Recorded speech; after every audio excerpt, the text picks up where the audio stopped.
Were you around when he formed the group? Yeah.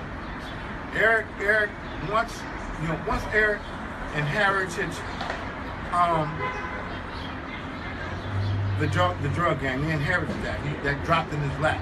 That it wasn't like he was in the dope gang. That wasn't his gang, because that wasn't our gang. You know what I mean? We was more hustlers, burglarizers, jackers, and stuff like that.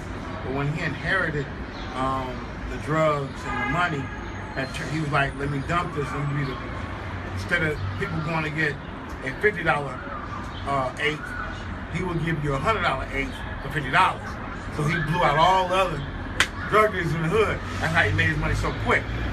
Okay. Once he did that, he knew, because we tripped off of Sugar Hill Gang. That was our first time hearing hip hop, he did hip hop and the scratching and stuff. Like, wow, what is that? So he was curious about that. Now, what Eric did, he knew he didn't want to be a drug dealer all his life, and he didn't want to be a burglarizer or a gangbanger. So he found a way in his mind. He wanted to start a record label. His desire was to start a record label and be an executive. So he hooked up with the right people. Actually, Dr. Dre and Ran them. Dr. Dre actually and Alonzo them and Yellow them used to DJ. We had a Kelly Parkers in our neighborhood, and we had a thing called the Hut, which was where you can go inside and rent the caroms or the tetherball or the basketball. So it was a stage in there. So at night they would do showcases, and it would be we had Tweety Bird Lope was a local artist from the neighborhood.